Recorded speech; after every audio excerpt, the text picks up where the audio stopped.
Hello, everyone, and welcome back to the Nootralize podcast with me, Max, and David. Welcome, David. Thank you, Maximilian. I realized I just said welcome back because I assume everyone is coming back to our podcast. So good, some confidence there. So today we are talking a little bit about an article that we published on Psychology Today about 5 science-backed nootropics for nervousness or nervousness reduction, I should say. Right. So how to become less nervous. Right, because we don't want to be more nervous, right? Yeah, there are very few situations, I think, where nervousness is something to have more rather than less of, as something to aspire to. Could you find any situation where that is what you want?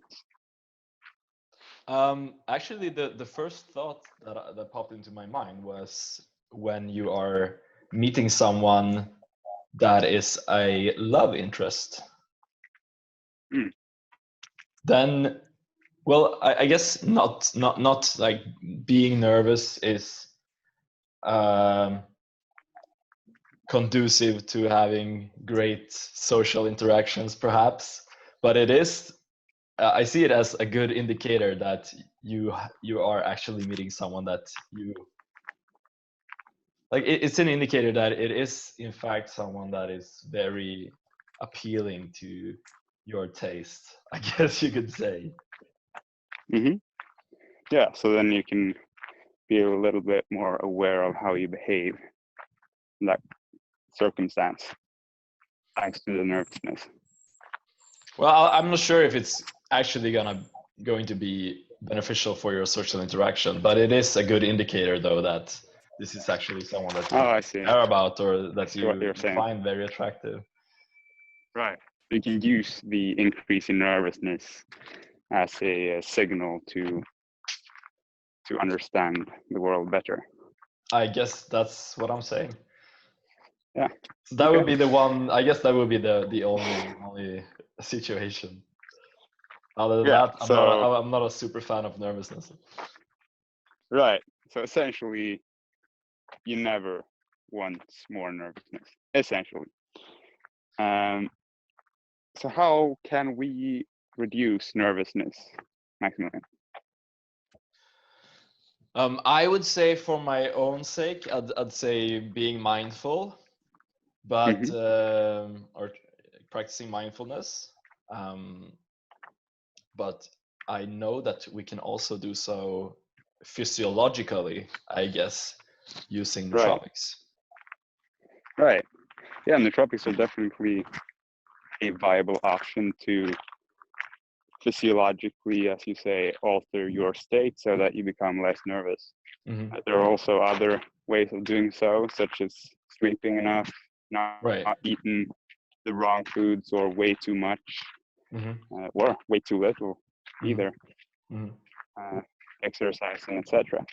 Yeah. But today we are talking about, those are very important things.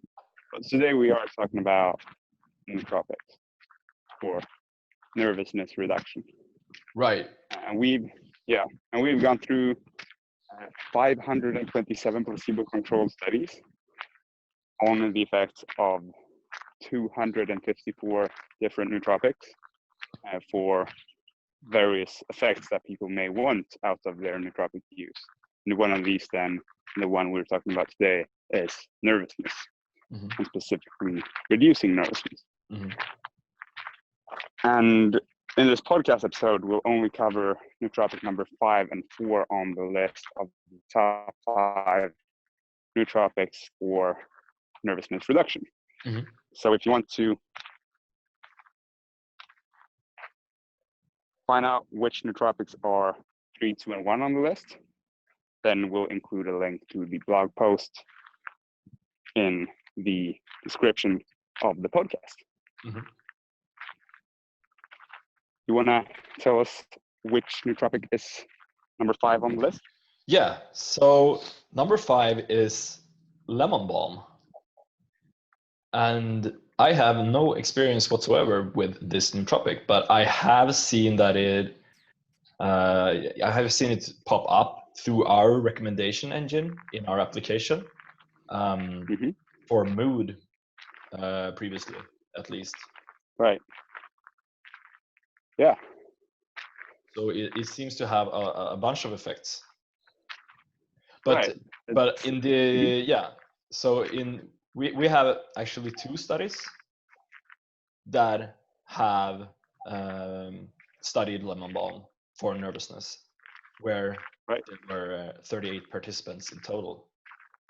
And from those 2 studies, they found, or the studies found that in total, though, then that there is a small positive effect on nervousness reduction from the use of lemon balm.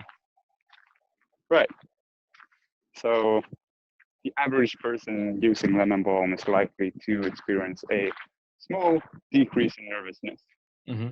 So you're not likely, unless you take a lot, of course, going to become sedated and cognitively incapable Mm-hmm. by using lemon balm. Mm-hmm. Instead, you're going to have just a small decrease in levels of nervousness when you Mm-hmm. use lemon balm. Do you have any experience with lemon balm? I do. I used a lemon balm tea, and it actually had a quite negative effect for me. I did have a large, I'd say, nervousness reduction and mood boost. Perhaps I use way too much. I do, however, think that I used very little as compared with the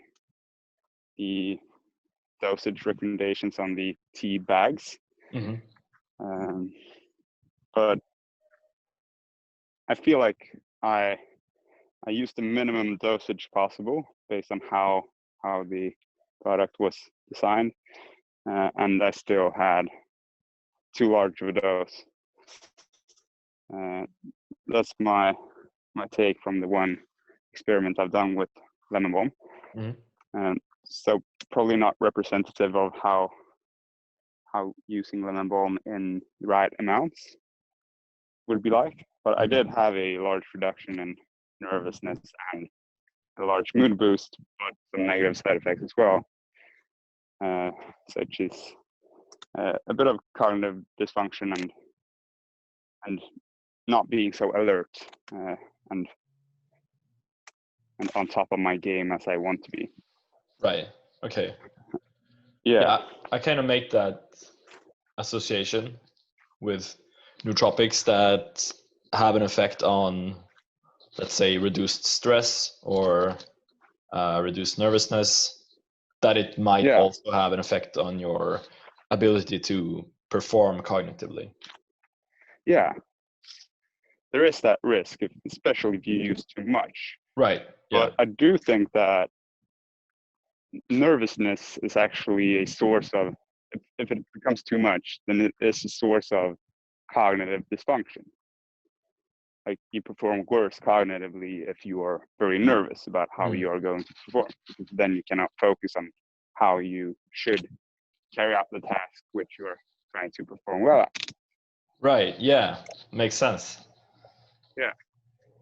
So reducing your nervousness should actually improve your cognitive performance, but then again, it is sort of sedating, or could have a sedating effect.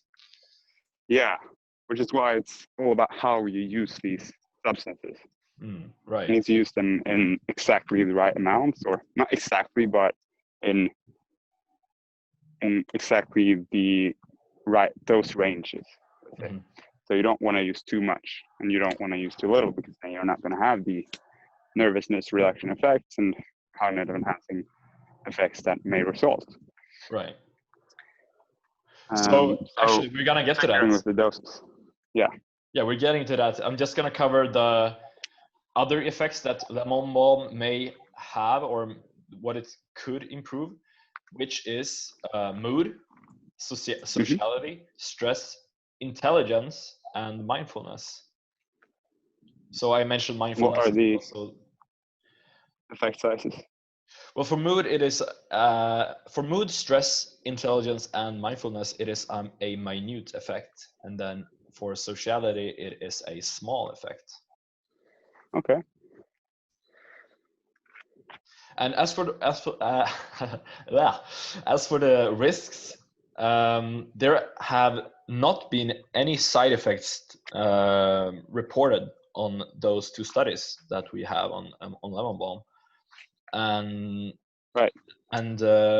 it is legal to buy, possess, and use in the United States, United Kingdom, Sweden, Canada, and Australia, which are all of the countries that we keep track of in terms of Yeah. legality.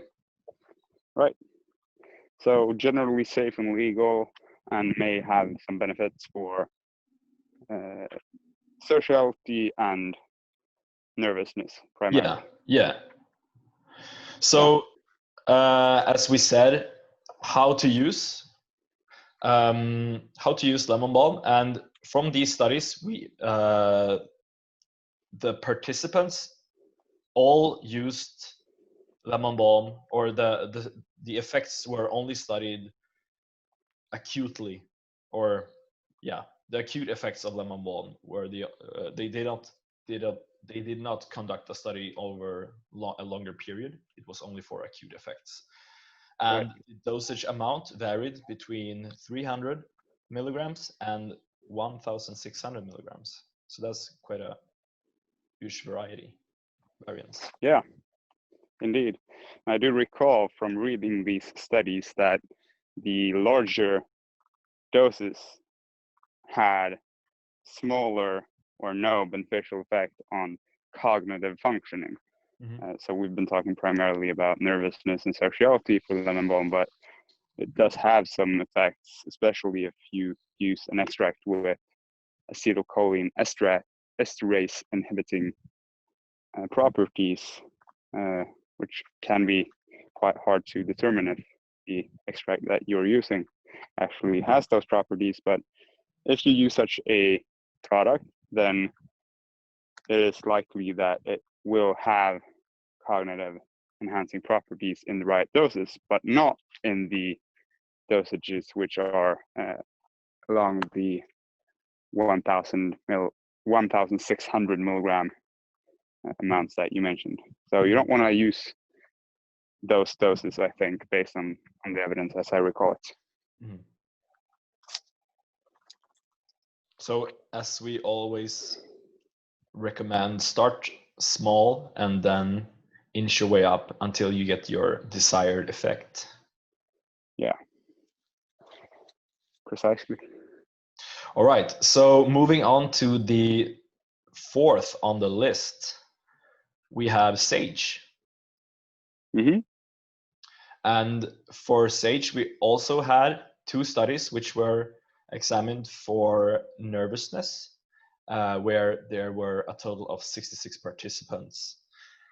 And as well as for lemon balm, sage, there was a small positive effect on nervousness reduction found for sage.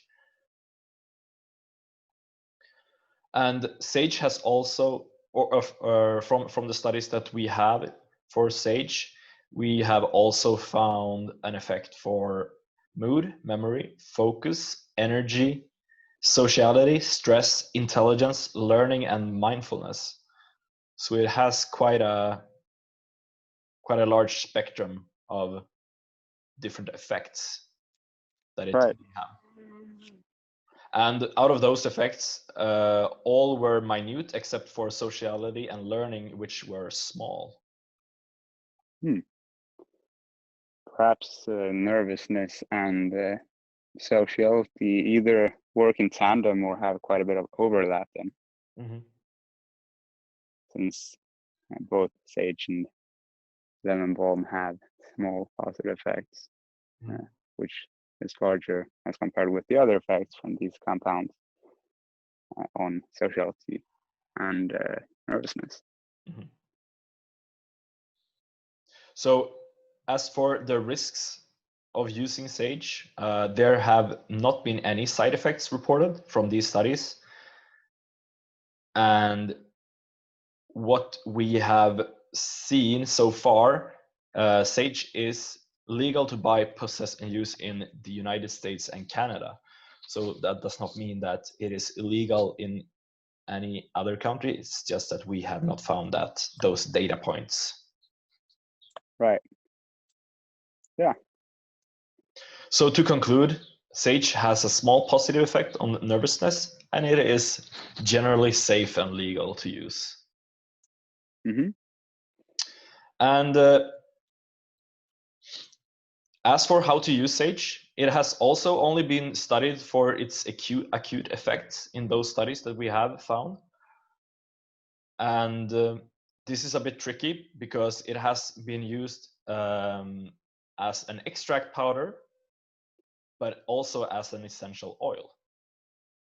And as for the extract powder, it has been used in dosages between 50 and 1,332 milligrams. And as for the essential oil, it has been used in dosages between 25 microliter and 150 microliter. Right. So those are large ranges for both forms of the sage nootropic. So do you have any experience with sage? Yeah, I actually bought tea from the same vendor as I bought lemon balm tea from for sage.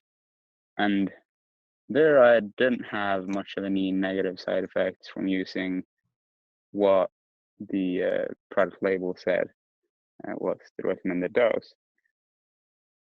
I did, however, have some beneficial effects, mostly in my introspective analysis conclusion